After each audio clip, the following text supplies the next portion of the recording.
We haven't had 2 consecutive quarters of negative growth. But remember, those are trailing numbers, and they're always subject to readjustment after the fact. So you don't know that we're not in a recession.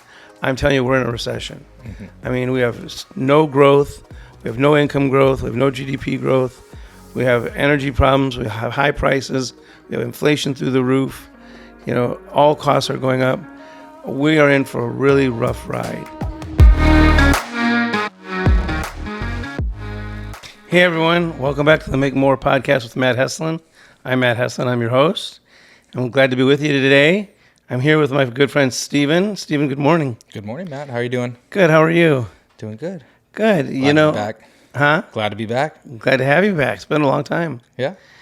You know, we've talked a lot about your investments and your investment strategy that we talked about. I thought it'd be helpful to kind of do a mid-year review of what we've talked about, what we've done, what people should be doing, and then do a forward-looking forecast that I've been really digging into to take a look at what the future looks like, and what people should be doing economically now to preserve their wealth. Yeah, definitely. So, a lot to talk about today. Yeah. I mean, I guess we can kind of get right to it. I have a list of questions I brought with me. So let's talk about GDP being low, interest rates high. I mean, that's kind of, we're seeing that. We've talked about it. What does that mean for regular people? It means a lot. So right now, GDP is at about 1.4% growth year over year. That's the lowest it's been in a long time, probably 20, 30 years. Gross domestic product is the value of all the goods and services produced in the country. And if the total value of that is only going up by 1.4%, and inflation is the stated inflation from the government, which is a lie, as they say, is 2.9%. Well, we all know groceries are up 30%, fuel's up 40%, insurance is up 40%. So we know that healthcare is up 30%. So we know that that's just a bullshit lie. Inflation is like running probably on average with all goods and services about 15 to 20%. And so they're sitting there saying, you know, income is only growing at 1.3%. So gross effective income, your income, my income, all wages, bonuses, everything is growing at 1.3%. Inflation's running 15%. You're getting slaughtered out there. Yeah. So, I mean, people are literally getting slaughtered. Having to live on credit cards, run up debt, and we've talked about that credit card debt runs 20 to 25% interest per year. So, you know, we've talked about staying off of those credit cards, trying to really hone in your budgets and really sink your teeth into cash flowing things, you know, like stocks, dividend yielding stocks, bonds, treasuries. You know, I really think right now the question about what that is, because GDP to interest rates, when interest rates are rising and GDP is stagnant, you have what's called stagflation. Okay. And we had that in the 80s under Jimmy Carter, where the economy just wasn't growing, but prices just kept rising. And that's the worst of both worlds. But unfortunately, Stephen, that's where I think we're headed. And so I guess the word we kind of talk about, the scary word that everyone throws around, recession, right? Yeah. You've talked about it multiple times on this podcast that while the government's not saying that we're in a recession, the numbers kind of show that we're actually already in one or moving into one. So how does this stagflation, right? How does this relate to a recession? And are all recessions created equal? Could this be worse because of stagflation? This could be worse. Okay. So the definition of a recession is 2 consecutive quarters of negative growth. Mm-hmm. Well, we haven't had 2 consecutive quarters of negative growth. But remember, those are trailing numbers, and they're always subject to readjustment after the fact. So you don't know that we're not in a recession. I'm telling you, we're in a recession. Mm-hmm. I mean, we have no growth, we have no income growth, we have no GDP growth, we have energy problems, we have high prices, we have inflation through the roof. You know, all costs are going up. We are in for a really rough ride. And I think the American people need to know, you know, what to do about it. That's the key. Yeah. And so the key, what should we do? What I've been telling you to do. Yeah, and I don't mean that sarcastically. I've been telling you to invest in gold. Since I told you to invest in gold in the first podcast, it's up 39%. That helps a lot to offset that inflation. Silver, which I told you to invest in, is up 38%. Oil is up about 15 to 20% since we talked about it. It's up 30% since we started the podcast. Commodities do well in inflationary environments because they're limited. They're limited in quantity, they're limited in availability, and that causes them to rise. If you buy those commodities as the inflation continues to go up, the value of your investments stay at about the same inflation rate. So that's why I keep telling you, gold's up 38% or 39%. So is inflation. If you look at true inflation, it's up 40%. Yeah. I mean, this is a disaster. And people using their credit cards to pay their bills because they have no choice are just they're compounding the problem because now their credit card debt's running 25%. And it's just, we've got to get this under control. We've got to get inflation under control. And the one thing that happens is as they start to raise interest rates to slow down, which is what they did. They raised interest rates so fast, Stephen. Yeah. They raised interest rates like 15 times or something like that in 2 or 3 years. And all of a sudden, you overdid it. So now you've overdone it. So now guess what's happening? Layoffs are happening because people can't afford. Businesses, if they have to pay more interest on their debt that they borrow to run their business, they're going to have to lay people off because the sales don't cover it. So all of a sudden, now they've got, lowered sales, they've got higher costs. I mean, take, for example, I got a great story. So take, for example, the fast food legislation that passed in Sacramento. If you have over 60 restaurants, you have to pay your employees $20 an hour. So I go to McDonald's the other day to buy gift cards because I hand them out to the homeless. And it requires a manager to do the transaction. So the manager comes over and I said, "How are things going?" She goes, "Terrible." I said, "Well, what do you mean terrible?" I go, your store looks packed." She goes, "That's because I upped my prices." She says, "And people need cheap food." She says, "We're still raising our prices." And then she went on to tell me, that because she has to pay $20 an hour to her employees, she had to cut their hours. So now people who got that raise are actually making less money. It's crazy.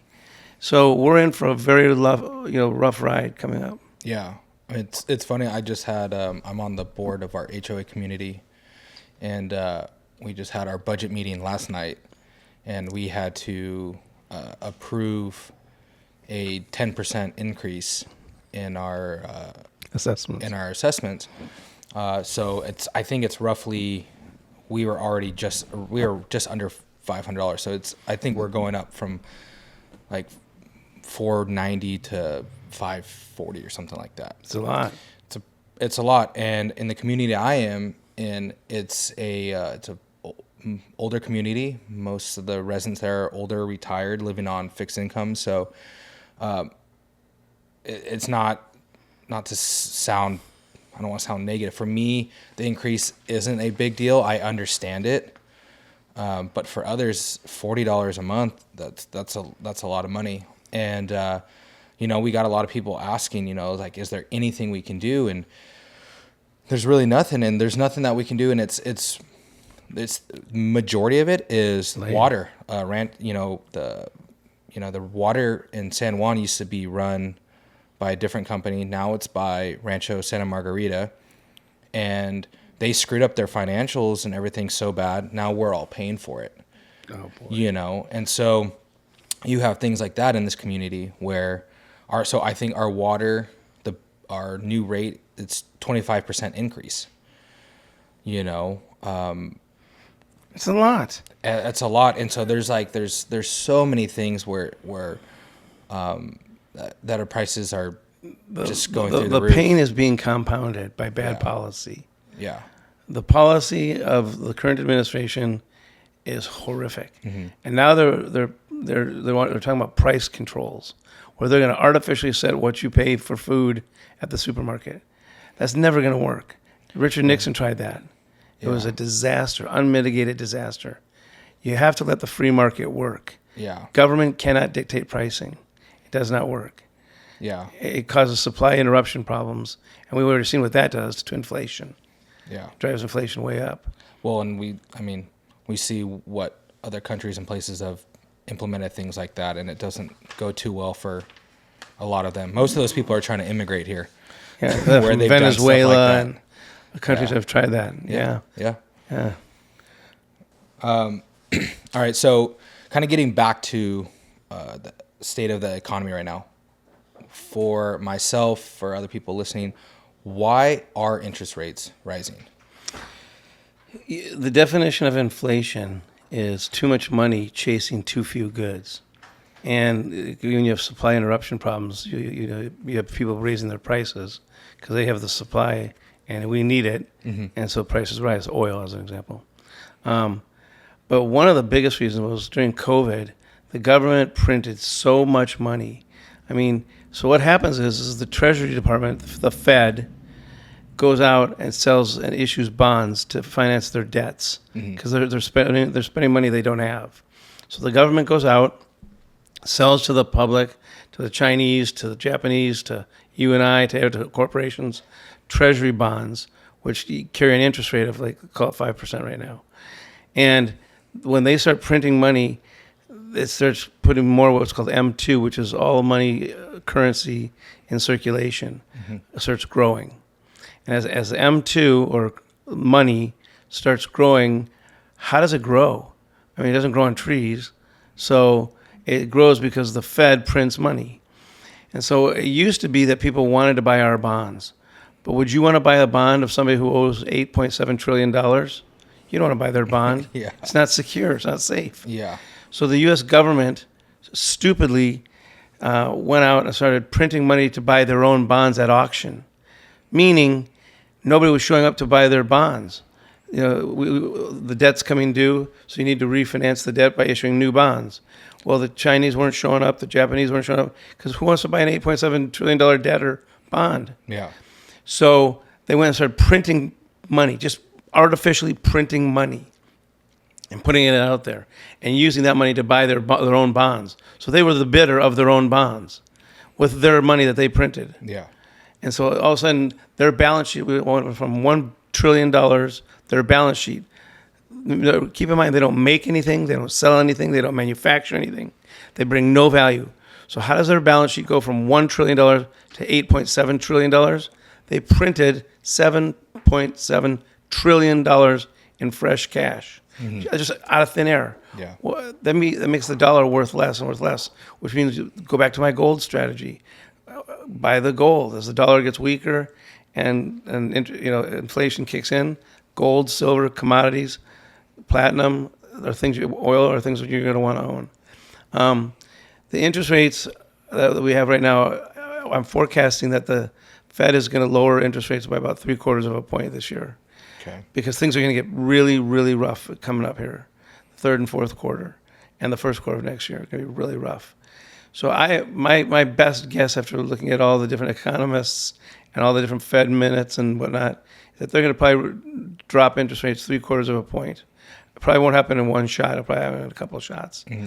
But what that will do is increase the value of your bonds. So your bond, if you have a $1,000 face value bond yielding 5% on the face of it, and interest rates are now 3%, and somebody wants to buy your 5% bond, they're going to have to pay you more money to make it a 3% equivalent. Gotcha. Make sense? Okay. So interest rates and bond prices are inversely related. So as these interest rates get dropped by the Fed, your bond portfolio is going to go up in value. So that's why I keep saying buy the treasuries, buy short-term treasuries, 6 months, a year, and buy gold, buy silver, buy oil. And are these things you're going to hold on to, or as soon as Great question. as soon as there's an opportunity within the recession to profit off of it? So one of the things I wanted to make, that's a great question. One of the things I wanted to make really clear to the investors is that if you've been in the stock market a long time like I have, like I've ridden this cycle for the last 30 years. So I am way, way, way up. I mean, I was buying into the stock market at 3, 4, 5,000. It's now, like 40,000. So I've made just an ass load of money. And so now it's like, okay, do I take the profit and off of the top and play with house money? Yeah. That's what we're doing. We're carving off profits, playing with house money, and if they're good companies, we're keeping our base investment in there. Follow? Yeah. Okay, so one of the things you can do is if you've been in the market a long time like I have, you can take profit, or you don't have to. You just know the value of your investment is going to go down. It's coming, and it's going to be pretty significant. But it'll come back up.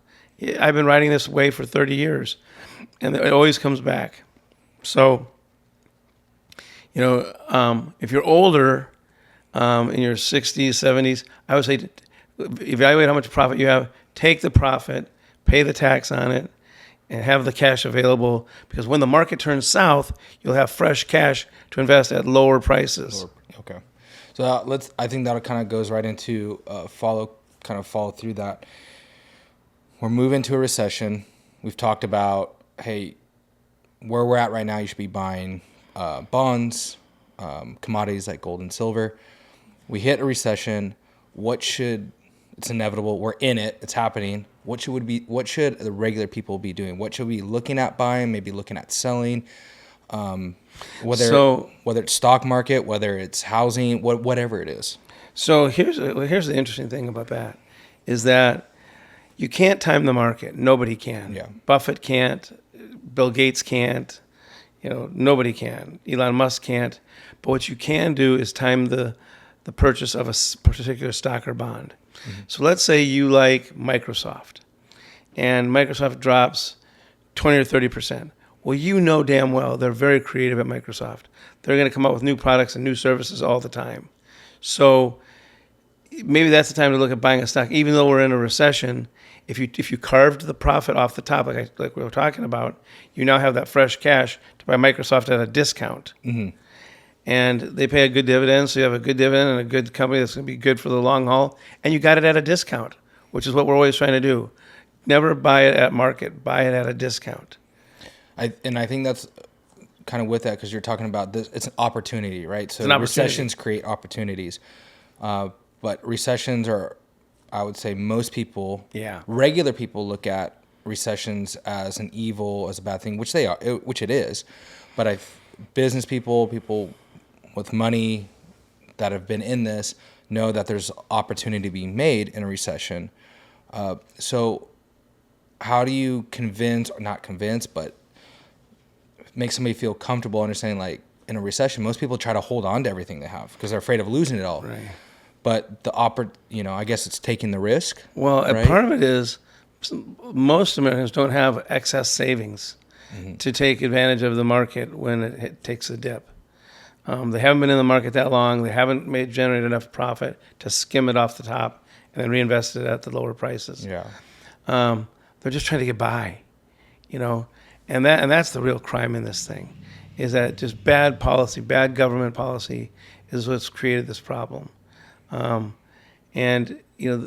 what I would tell them is, we've talked about how to save money. We've talked about, go back to the podcast on how to make sure you're not having a hole in your pocket. Save the money that you can. Use electronic coupons. Use whatever you can to get the price down on what you're buying. And don't buy anything you don't need to buy. And then you'll be able to manage your way through the recession. A recession, though, for those of us who have some excess cash, is generally a great opportunity to buy on the dip. Mm-hmm. So the market drops, and then you go in and buy those stocks you've wanted to buy for 5 years, but they're just too overpriced. But I would just, again, keep telling them, if you have the excess cash, or you have excess profit because you've been in the market a long time, take the time, go through your stock portfolio, see where you can take cash off the table, and get ready to buy on the dip, because the dip is coming. Mm-hmm. The recession is going to be here soon enough. Mm-hmm.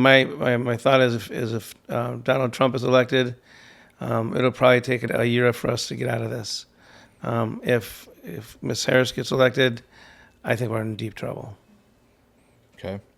How does this affect the housing market?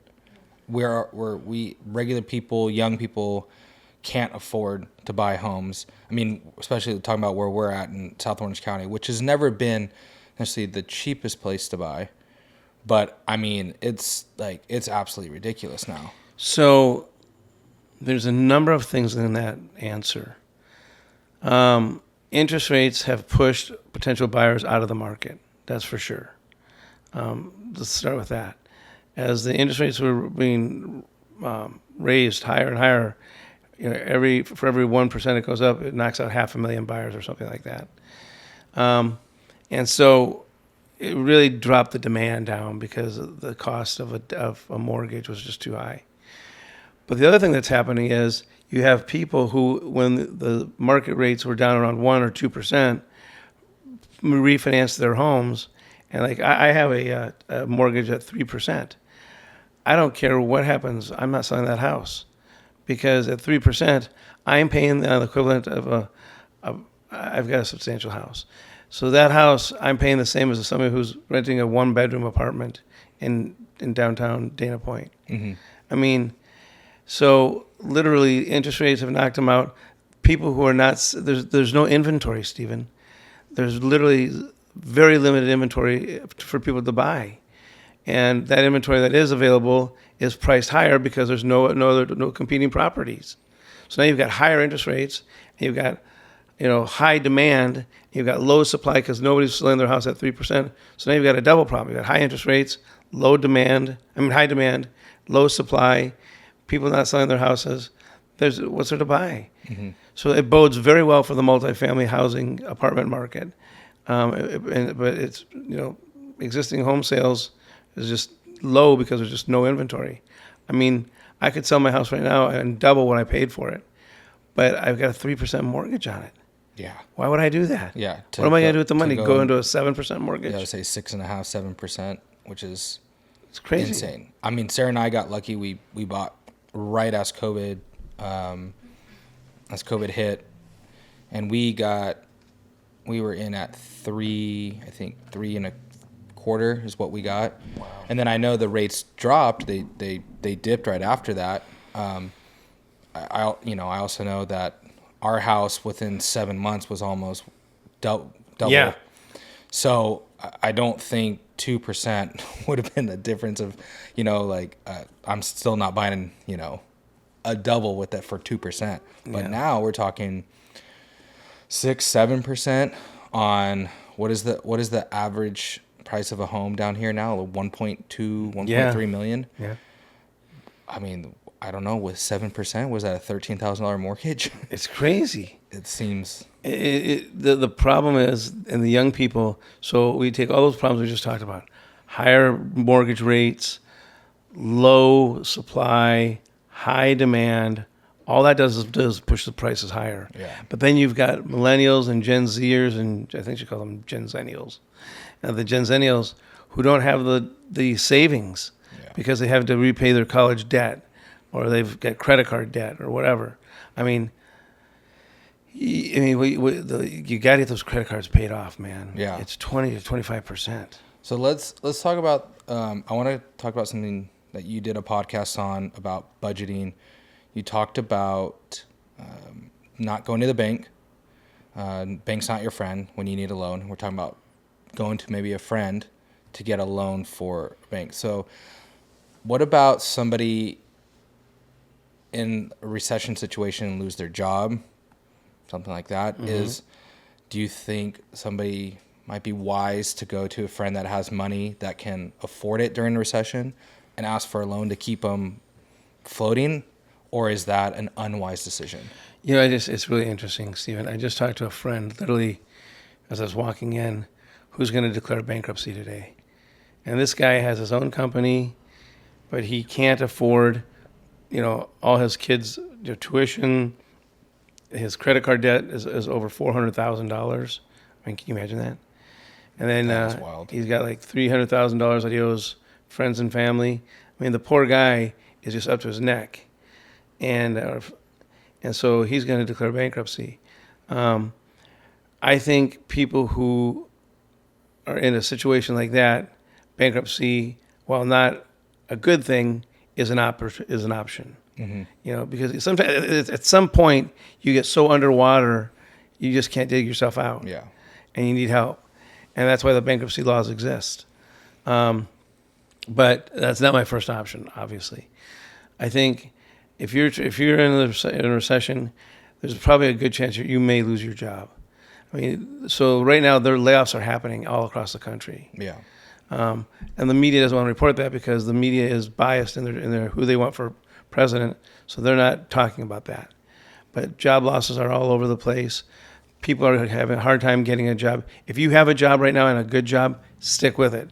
Don't be hunting for better. Stick with it. Don't go out spending money you don't need to spend. Pocket profit if you have some profit you can take. Get ready for the recession because it is here. It is upon us. All we need to get is 2 quarters of negative growth numbers, which is really kind of an oxymoron, negative growth. But 2 quarters of negative growth, and it's coined a recession. But the numbers we were looking at when I said 1.3% GDP growth, that's rear window looking.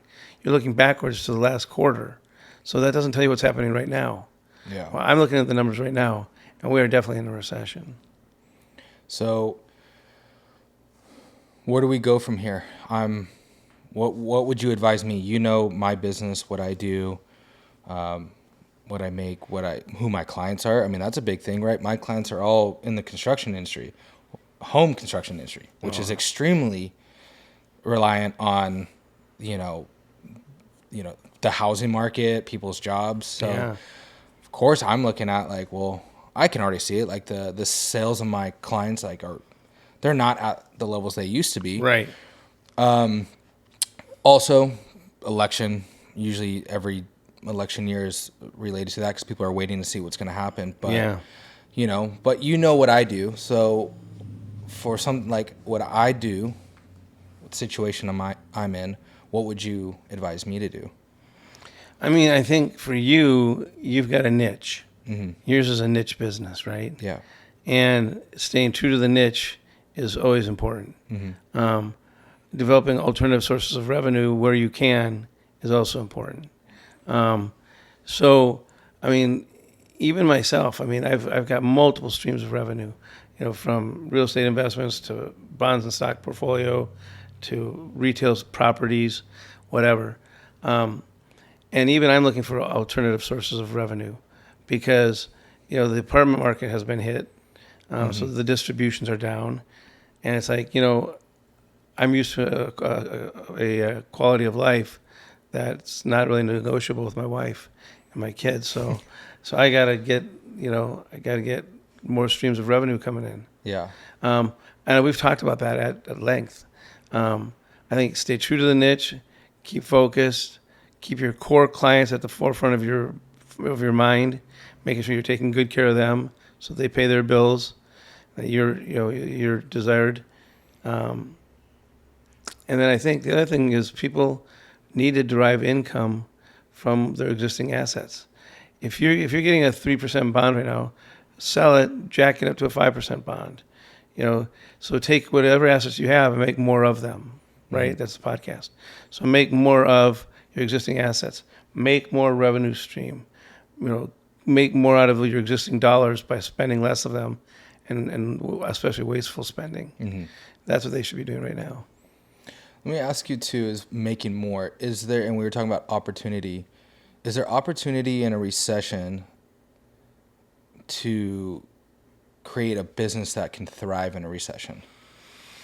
Yeah, absolutely. I mean, and wherever there's tragedy, there's always opportunity, right? Yeah.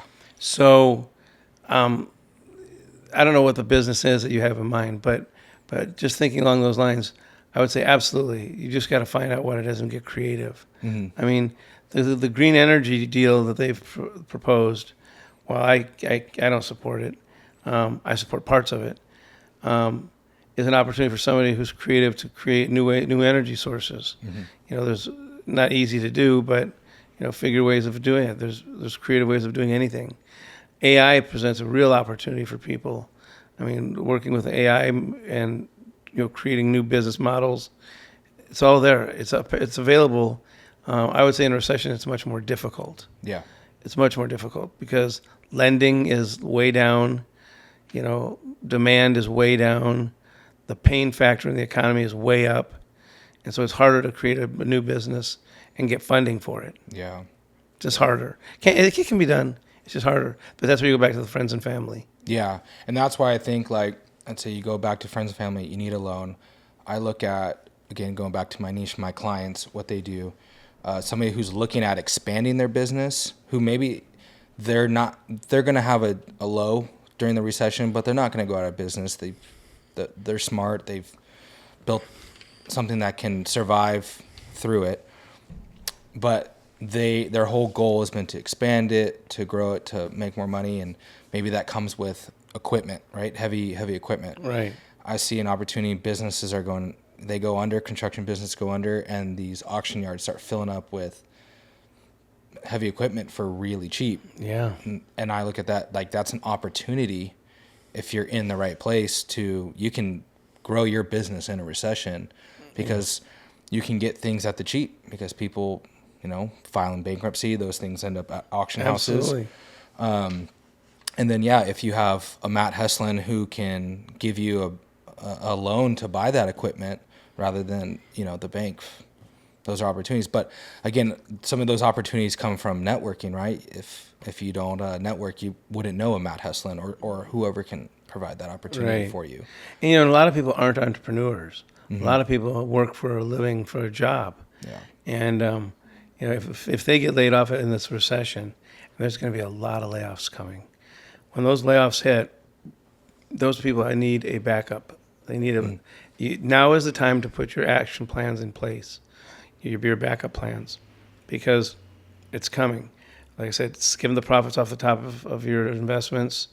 Try to take your investments from lower return to higher return So if you have 2% bond, buy a 5% bond. Just do everything you can to get the cash flow up. Yeah. Everything you can do to bring in more cash and lessen the cash flow outlay. That's the math. Yeah. Bring in more, spend less. Do it now. I mean, they haven't announced the recession. When they announce the recession's actually hit, then you're going to see it. I mean, you look at the Dow right now. The Dow's at 40,000 and change. The S&P 500 is at 5,500 plus or minus. Mm-hmm. I mean, you look at these stock market numbers, they're off the charts high.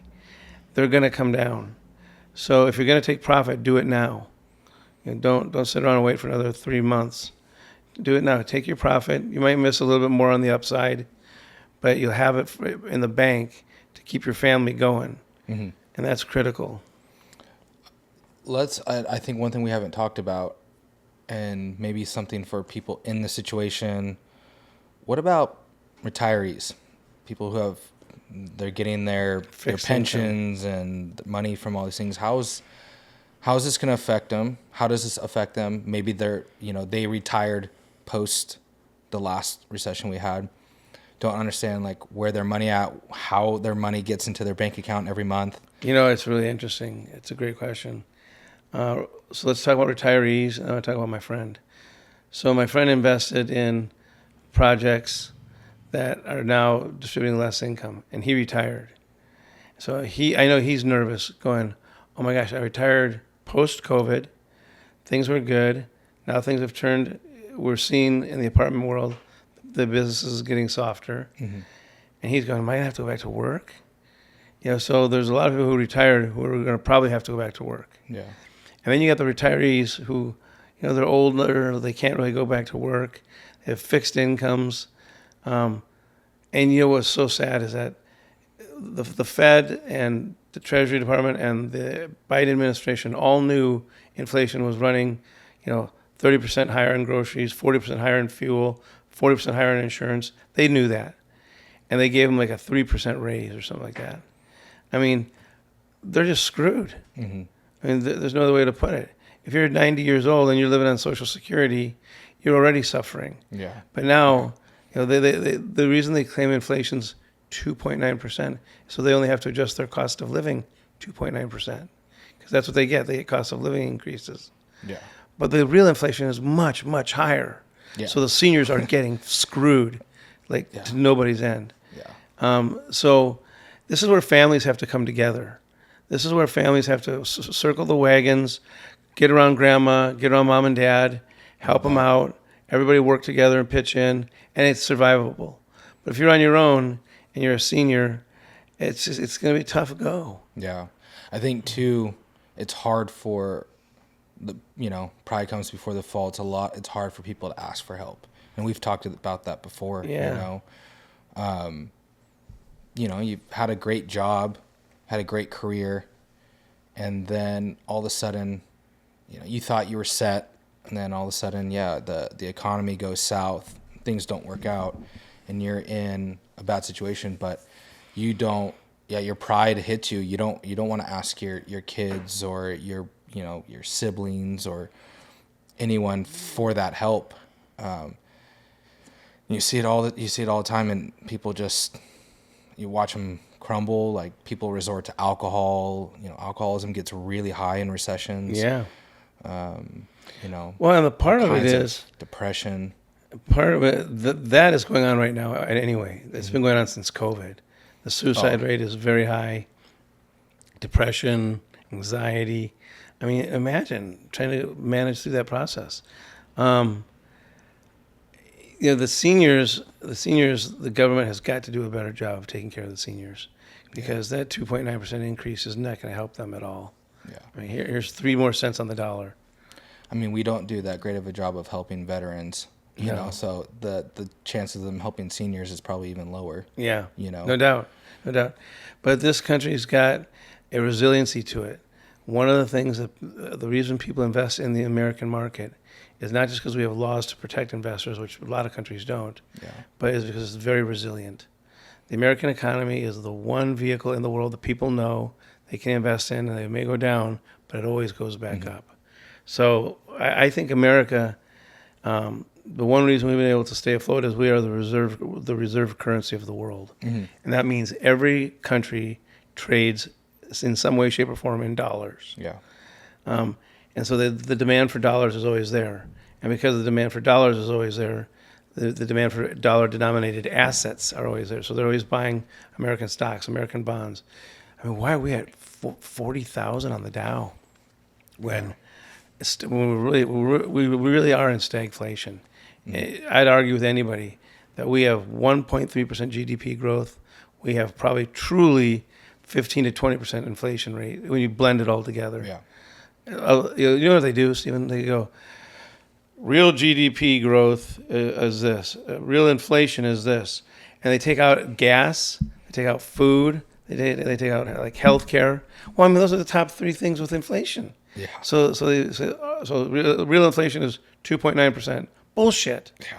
It's like 15 to 20% blended. Yeah. And how are people supposed to make it? I just went to Wendy's last week. Yeah. I got a chicken sandwich combo and 2 value little cheeseburgers for the road. It was $27. That's insane. $27. It's insane. Like, how? I'm a big boy, so yeah, I eat a little extra. But okay, let's take away the 2 budget, and I'm putting that in air quotes because they weren't budget. But let's take that away, and let's just do the chicken sandwich, fry, and drink meal. $22, $23 for a fast food joint where we know I don't care what fast food, I don't care who it is. It's all crap product. It's all crap food. It's terrible for you. Yeah. So for the, mass produced crap chicken sandwiches, potatoes, and soda, $22, $23. Yeah. It's just, I mean, when I was in high school, so, I mean, that's a long time ago, but let's talk about 2007. That meal was probably $5, maybe $6. Right. $20 increase over. Well, so think about this. That's wild. They've taken the California legislature, basically, and the governor signed it, saying if you have over 60 restaurants, you have to pay $20 an hour. Yeah. So I was talking about the girl at McDonald's, the manager who was doing my cards. I said to her, so how are you doing? She was terrible. She says, I had to give everybody a raise to $20 an hour, and you know what that meant? I had to cut their hours by 30%. So she says, I got Marines working here Marines. We're talking ex-Marines working at a McDonald's up in Huntington Beach, who basically, she said, I had to give them I had to give them a raise to $20 an hour, but I had to cut their hours by 30%. She was, how do you think? So the Marines are going up there going, how's that help me? So the legislature just screwed everybody working in fast food. Yeah. So you know what they're going to do? They're all going to go to automation, AI. They're going to lay people off, and the layoffs are happening everywhere. Yeah. I mean, I can read a list of retailers that are closing their stores. Well, I go to McDonald's for coffee all the time. The fact that I have to order a coffee and go through that whole all those automation the digital screens process. It takes me 5 minutes. All I want is coffee. It takes 5 minutes, and then I have to wait another 5-10 minutes for coffee. It's not it's not fast food. Well, it's a really shitty customer experience. Yeah. So we raise minimum wage. Then you have to lay people off, or what they're doing is they're just not hiring people to fight the laws, and we end up getting a shitty customer experience. The fact that I was at McDonald's the other day, it probably took a whole 10 minutes to get a coffee is ridiculous. Starbucks is faster than that. So that's another piece of advice to our listeners. Don't eat out. Yeah. I mean it. Don't go to restaurants. Just don't eat out. I'm not trying to kill the restaurant industry, but you can't afford it. I mean, to your point, Cole, I went down, rode our bikes down to San Clemente, grabbed 2 sandwiches, 2 Diet Cokes, $40. I'm like, what the fuck is that? I mean, even a guy who can afford it gets upset. So I think this is just absolute insanity. It's out of control. The current administration has no idea how to deal with it, and you know what? It's going to take Donald Trump to turn this thing around. Let me ask you, and I don't know if this necessarily has anything related to the recession, inflation, but we were talking about housing market a little bit. We were talking about not being able to, the availability is low. A lot of, big cash buyers come in and buy up stuff.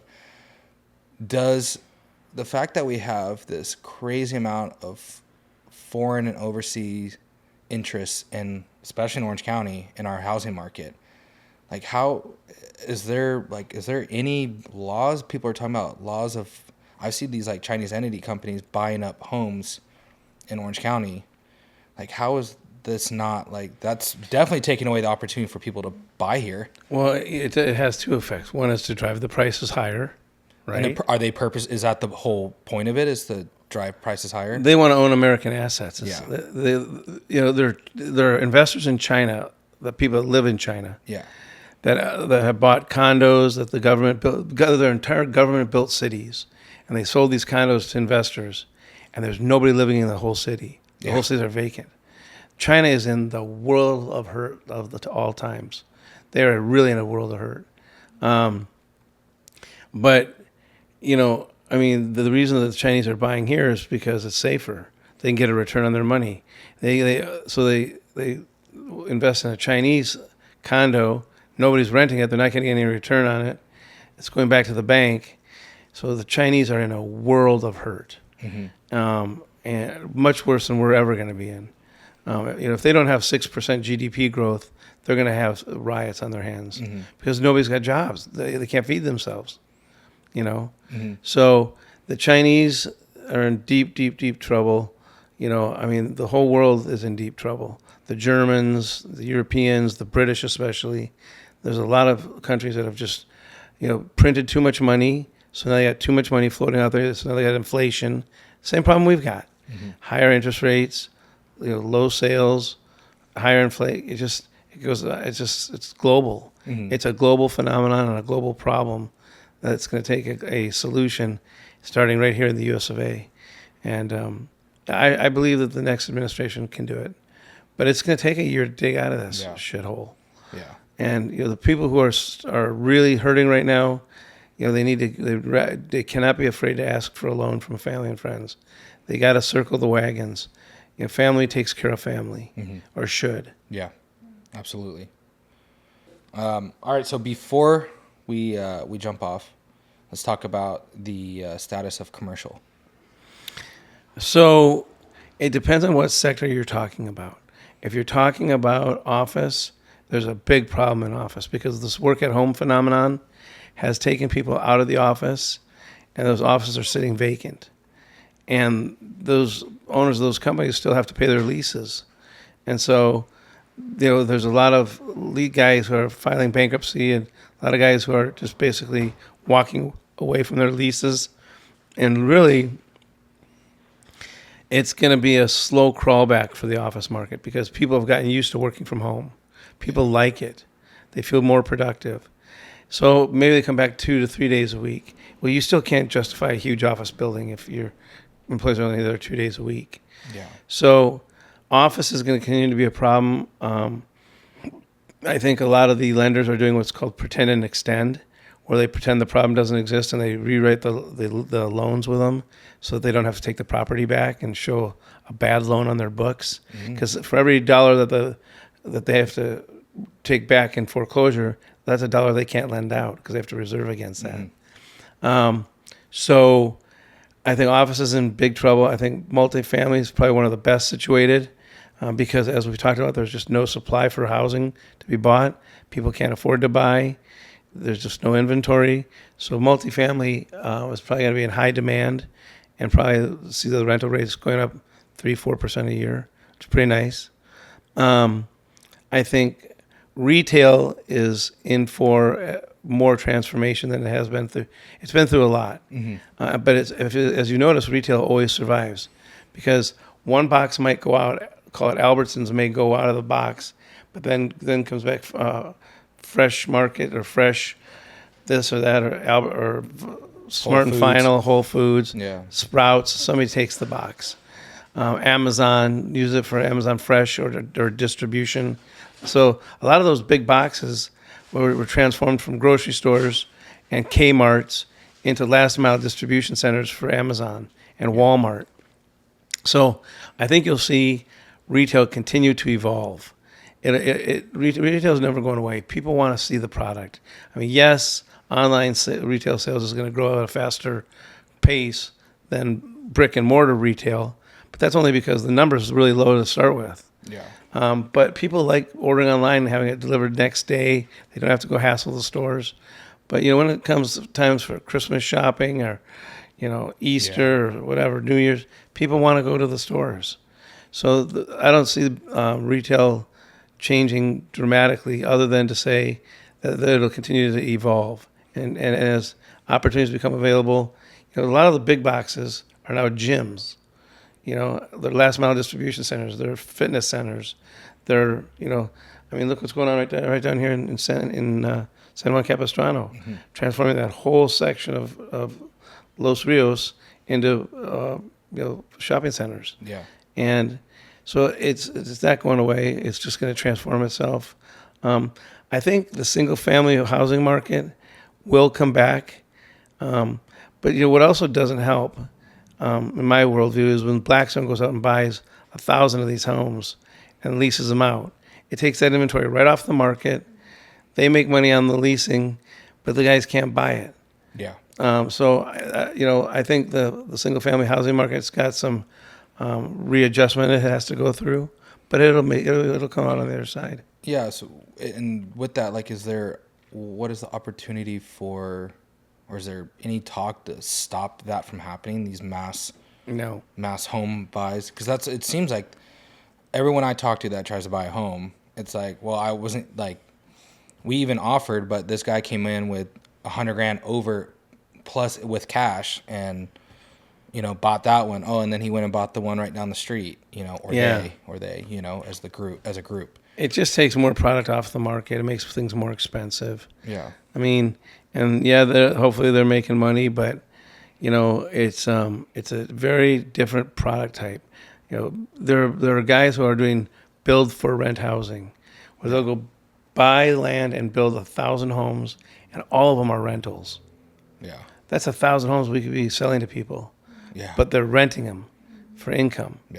I'm not saying it's illegal or it should be illegal or anything. I'm not passing judgment on it. I'm just saying everything is working against the buyer right now. Yeah. And, we've got to turn that around because home ownership has always been a pathway to, retirement and retirement savings and lifestyle preservation. Yeah. And right now, everything's going against that. Yeah. But I'm optimistic. I'm very optimistic.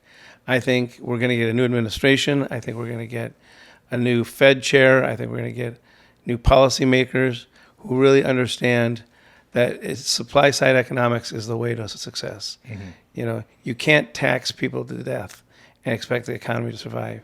I mean, Kamala Harris last night was talking about she wants to raise the corporate tax from 21 to 29%.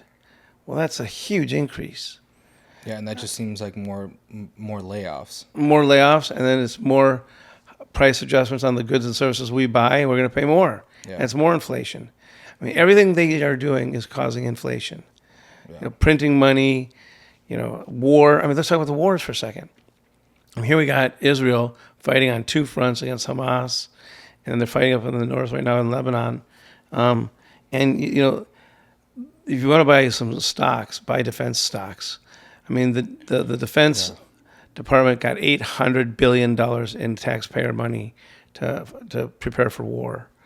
Raytheon or Lockheed Martin or Boeing or whoever, those companies' stocks are going to go up because these wars are just going to continue. Yeah. But I'm cautiously optimistic that a new administration will come in. Yeah. I mean that is absolutely needed to turn this thing around because with the existing vice president becoming president, you're just going to get more of the same policy, and that's what got us into this problem. So it's going to be a challenge, but I think we're going to work our way through it. And at the end of the day, America is the land of opportunity. America is resilient, and America will succeed. So we'll come through this okay. Awesome. Well, thank you, Matt. Thanks for having me on and thank you. Updating our guests and always valuable information. Thank you. And always a good time. Good time, Stephen. All right, Matt. Have a great day. See you soon. All right.